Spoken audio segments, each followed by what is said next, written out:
All right. Hey, K1. So, obviously, it's a super bummer that we had a positive case in our classroom. Just to clarify, what that means for you guys is that one of our buddies in our class went ahead and tested positive for COVID. So, because of that, I'm okay because I'm vaccinated, but you guys are not. So, we don't want to spread it either to each other or to other families.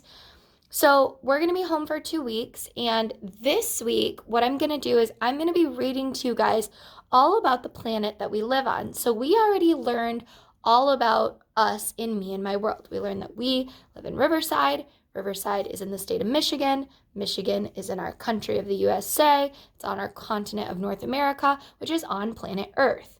So, this week, we're going to learn all about what we need to do in order to keep the earth a safe place, not only for ourselves, but for the animals and plants that also reside here. So, for example, last week we talked about frogs. Look at all our cool frog information. So we're going to continue talking about frogs when you guys get back, but for these 2 weeks, we're going to go ahead and pause and we're going to talk more so about the environment. I know that right before you guys had left, I had told you that this whole week I was going to talk to you about the earth and all the different types of environments or habitats that these animals might reside in. So I picked a couple books today that just kind of show how different places of the world look.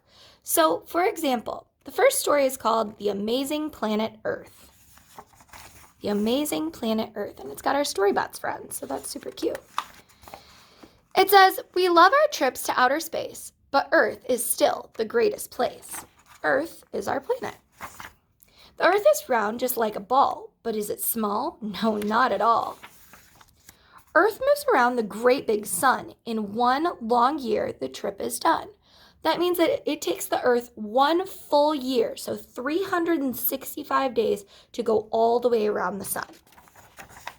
And something moves around Earth too. The moon, of course. We bet you knew. So the moon rotates around the Earth, and that's how we get night and day. You see that. The Earth's two poles are capped with ice. This is the North Pole and the South Pole. Both very cold places, and then as you get closer to the middle, it gets warmer. The polar bears think ice feels nice.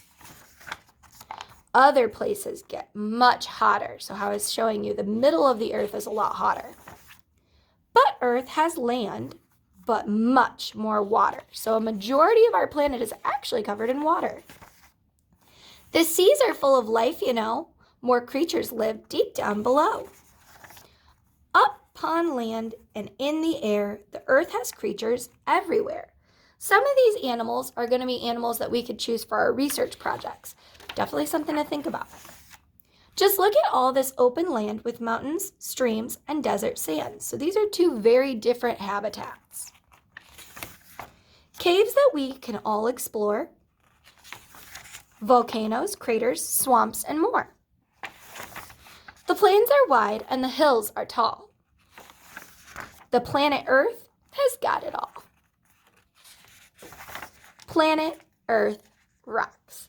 So that just kind of starts to show you what our planet looks like. You can see all the blue on our planet Earth. That's all the areas of water. And then all the green is areas of land. On those areas of land are different animals. In different parts of those water are different animals. And then some animals like to fly, but we still consider them at a time like this. Bye.